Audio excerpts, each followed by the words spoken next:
আসসালামু আলাইকুম প্রিয় বন্ধুরা, আপনাদের সবাইকে আর একবার শুভেচ্ছা জানিয়ে শুরু করছি আজকের ভিডিও। আর আজকের ভিডিওতে থাকছে প্রাইম মুভার কাপলিং সম্পর্কে।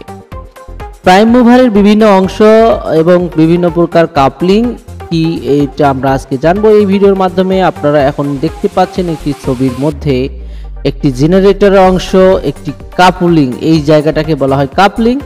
আর এই সাইডে দেখতে পাচ্ছেন একটা প্রধান শ্যাফট বা ইঞ্জিনের প্রাইম মুভার গিয়ার বক্স এখানে। আর এই সাইডে যে পিকচারটা অর্থাৎ ছবিটি দেখতে পাচ্ছেন সেখানে বিভিন্ন প্রকার কাপলিং এর ছবি দেওয়া। তো আমাদের মেকানিক্যাল ইঞ্জিনিয়ারিং অনেক সময় ভাইবাতে প্রশ্নটা করতেই পারে, স্বাভাবিক, এটা একটা কমন প্রশ্ন আর এটা জানতেই হবে। প্রথমে তো আমরা জানবো প্রাইম মুভার কাপলিং বলতে এক প্রকার সংযোগ পদ্ধতিকে বোঝায়, যার মাধ্যমে দুটি ভিন্ন যন্ত্রের শ্যাফটকে একত্রে সংযোগ করা হয়। একটি ঘূর্ণায়মান যন্ত্রের সাথে অন্য একটি স্থির যন্ত্রের কাপলিং করা হলে তা ঘূর্ণায়মান যন্ত্রের ঘূর্ণন গতি প্রাপ্ত হয়ে চলতে থাকে। উদাহরণস্বরূপ বলা যায় যে একটি চলমান ইঞ্জিনের শ্যাফটের সঙ্গে একটি জেনারেটর শ্যাফটের সংযোগ করা হলে তা ইঞ্জিনের সাথে চালিত হয়ে বিদ্যুৎ শক্তি উৎপন্ন করতে পারে। ফলে ইঞ্জিনের যান্ত্রিক শক্তি বৈদ্যুতিক জেনারেটরের মাধ্যমে বৈদ্যুতিক শক্তিতে রূপান্তরিত হয়। আমরা এখন জানব কাপলিং এর প্রকারভেদ। কাপলিং সাধারণত দুই প্রকার হয়ে থাকে, একটি অনমনীয় কাপলিং, অপরটি নমনীয় কাপলিং। অনমনীয় coupling, rigid coupling, flexible coupling. এখন আমরা জানবো অনমনীয় কাপলিং। রিজিড কাপলিংটা কি জিনিস? এই কাপলিং দুটি যন্ত্রের শ্যাফটের মধ্যে অনমনীয় সংযোগ স্থাপন করে বলে একে অনমনীয় কাপলিং বা রিজিড কাপলিং বলা হয়। চিত্রে দেখতে পাচ্ছেন একটি অনমনীয় কাপলিং এর চিত্র, রিজিড কাপলিং, যে চিত্র দুটির মাধ্যমে আপনারা দেখতে পাচ্ছেন কিছু সিম্বল চিত্র। এগুলোকে সব কাপলিংকে বলা হয়। এখানে নাট টাইট দিয়ে এটা কাজ করে, এটা নাট ব্যবহার করা হয়েছে দেখতে পাচ্ছেন দুই সাইডে।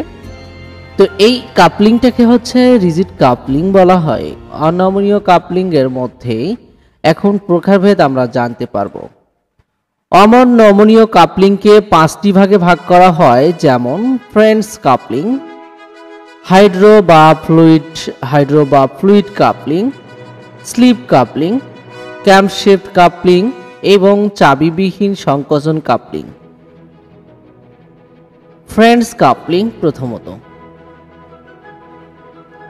কোনো প্রাইম মুভার ও জেনারেটর শ্যাফটের দুইটির মধ্যবর্তী স্থানে ধাতব, রাবার, ফাইবার ইত্যাদি পাত সংযোগের সময় নাট বোল্টের সমন্বয়ে একটি ফ্রেন্ডস কাপলিং তৈরি করা হয়। সাধারণত ছোট বা কম ক্ষমতা সম্পন্ন শক্তি উৎপাদন কেন্দ্রের ইউনিটে ফ্রেন্ডস কাপলিং ব্যবহার করা হয়।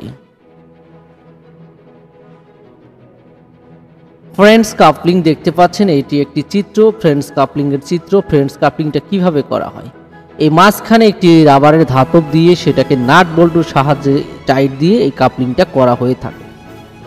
এখন আপনাদের একটি সিম্বলের মাধ্যমে দেখাবো। নিচের চিত্রে দেখতে পাচ্ছেন একটি ডিজেল বিদ্যুৎ কেন্দ্র ইউনিটে ব্যবহৃত ফ্রেন্ডস কাপলিং। একটি ডিজেল ইঞ্জিন দেখতে পাচ্ছেন, আর মাঝখানে দেখতে পাচ্ছেন ফ্রেন্ডস কাপলিং। মাঝখানে একটা রাবার বা ফাইবার যে কোনো একটা দিয়ে নাট বল্টু দিয়ে আমরা টাইট দিয়ে কাপলিংটা করি। আর ওপর দিকে দেখতে পাচ্ছেন একটি জেনারেটর।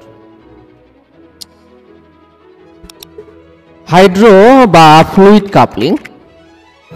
হাইড্রো বা ফ্লুইড কাপলিং মাঝারি ও বা অধিক ক্ষমতা সম্পন্ন বিদ্যুৎ উৎপাদন কেন্দ্রের ইউনিটে মাঝে হাইড্রো বা ফ্লুইড কাপলিং ব্যবহার করা হয়। এই ধরনের কাপলিং হাইড্রোলিক বা তরল পদার্থের চাপে চালিত হয়। দেখতেই পাচ্ছেন যে এই হচ্ছে হাইড্রোলিক বা ফ্লুইড কাপলিং। এই কাপলিংটা এইভাবে কাজ করে থাকে, হাইড্রো বা ফ্লুইড কাপলিং। ইঞ্জিন অথবা যে কোনো প্রাইম মুভার ঘুরতে থাকলে হাইড্রোলিক কাপলিং তরল পদার্থ রানারের সাথে ঘুরতে থাকে এবং ধাক্কা দিয়ে চালিত রানারকে ঘুরাতে থাকে। ফলে চালিত রানারের সঙ্গে জেনারেটরের ঘূর্ণন গতি প্রাপ্ত হয়ে ঘুরতে থাকে। নিচের চিত্রে আপনারা দেখতে পাচ্ছেন একটি প্রাইম মুভার, হাইড্রো কাপলিং এবং জেনারেটর। এখন আমরা জানবো স্লিপ কাপলিং। স্লিপ কাপলিং মূলত একটি বেসিক টাইপের কাপলিং। এটি একটি ফাঁপা পাইপ দ্বারা গঠিত যার অভ্যন্তরীণ ব্যাস ও শ্যাফটের সমান ব্যাস সমান থাকে। পাইপের সহনশীলতার উপর ভিত্তি করে শ্যাফট সাইজ অনুযায়ী এতে একাধিক নিখুঁত ছিদ্র থাকে। এছাড়া ব্যবহারের উপর ভিত্তি করে কাপলিং এর চাবির মাধ্যমে টর্ক প্রেরণ করার জন্য ছিদ্রে একটি কে-ওয়াই তৈরি করা হয়। এই কাপলিং এর ছবিটি আপনারা এখন দেখতে পাবেন। এই হচ্ছে কাপলিং এর ছবিটি।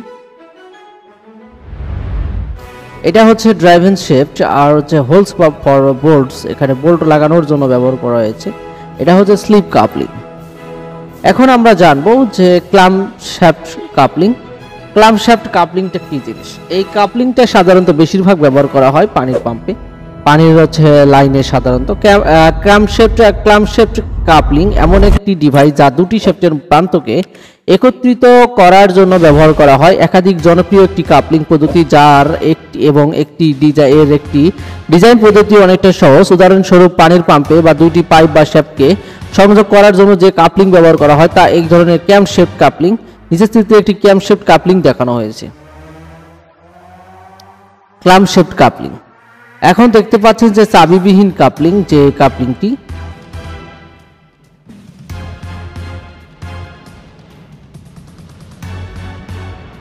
কিলেস কম্প্রেশন কাপলিং মূলত চাবি বা নাট বোল্ট বিহীন এক প্রকার ডিভাইস যা দুইটি শ্যাফট সংযোগকালে সাধারণত পেঁচিয়ে পেঁচিয়ে সংযোগ করা হয়। নিচের চিত্রে একটি দেখতে পাচ্ছেন যে এই দুই প্রান্তে পেঁচিয়ে পেঁচিয়ে মাঝখানের যে বস্তুটি আছে সেটাকে পেঁচিয়ে পেঁচিয়ে এই কাপলিংটা করা হয়ে থাকে। এটা হচ্ছে চাবিবিহীন সংকোচন কাপলিং। বিদ্যুৎ উৎপাদন কেন্দ্রে উপযুক্ত কাপলিং সময়ের মধ্যে ফ্লেন্স কাপলিং ও হাইড্রো কাপলিং এর ব্যবহার সর্বাধিক। এখন আমরা জানবো নমনীয় কাপলিং বা ফ্লেক্সিবল কাপলিং। এই কাপলিং দুটি যন্ত্রের শ্যাফটদ্বয়ের মধ্যে নমনীয়ভাবে সংযোগ স্থাপন করে বলে একে নমনীয় কাপলিং বা ফ্লেক্সিবল কাপলিং বলা হয়। আপনারা চিত্রে দেখতে পাচ্ছেন যে এই হচ্ছে নমনীয় কাপলিং। নমনীয় কাপলিং বা ফ্লেক্সিবল কাপলিংটা আমরা প্রস্তুত করতে ইউনিভার্সাল সংযোগ করে থাকি। আর চিত্রে দেখতে পাচ্ছেন একটি প্রাইম মুভার, একটি ইউনিভার্সাল সংযোগ এবং জেনারেটর। এটাকে বলা হয় নমনীয় কাপলিং।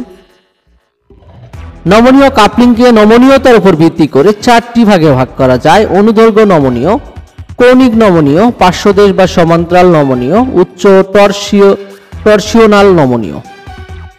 আমরা এতক্ষণ জানতে পারলাম নমনীয় এবং অনমনীয় কাপলিং সম্পর্কে। এখন আমরা জানবো কাপলিং এর উদ্দেশ্য কি। কাপলিং দুটি শ্যাফটকে সংযুক্ত করে প্রাইম মুভারের যান্ত্রিক শক্তি অন্য যন্ত্রাদিতে সরবরাহ করে থাকে। কাপলিং দুটি শ্যাফটে যে কোনো কোণ ও দৈর্ঘ্যে সমান গতিতে গতি প্রদান করে থাকে। কাপলিং ইউনিটের মাঝে যান্ত্রিক সংযোগে ও বিয়োজনে করে থাকে। অতিরিক্ত লোডের সময় কাপলিং শক্তি স্থানান্তরে বাধা প্রদান করে স্লিপিং নিয়ন্ত্রণ করার নিশ্চয়তা প্রদান করে। কাপলিং ব্যবহার করলে তা ঘর্ষণজনিত চাপ রোধ করে থাকে, সুচারুভাবে শক্তি সরবরাহের নিশ্চয়তা দেয়। এ ছিল আজকের কাপলিং সম্পর্কে ভিডিও। কাপলিং কত প্রকার ও কি কি, নমনীয় অনমনীয় কাপলিং এর প্রকারভেদ জানলেন এবং উদ্দেশ্য জানতে পারলেন। পরের ভিডিওতে আপনাদের জানাবো যে ইঞ্জিন বিষয়ে প্রশ্ন উত্তর পর্ব। তো আমরা ইঞ্জিন বিষয়ে আমি একাধিক প্রশ্ন উত্তর দিব যেগুলো আপনাদের ভাইভাতে অনেক গুরুত্বপূর্ণ। আজকে এ পর্যন্তই। সবাই ভালো থাকবেন, সুস্থ থাকবেন। আল্লাহ হাফেজ।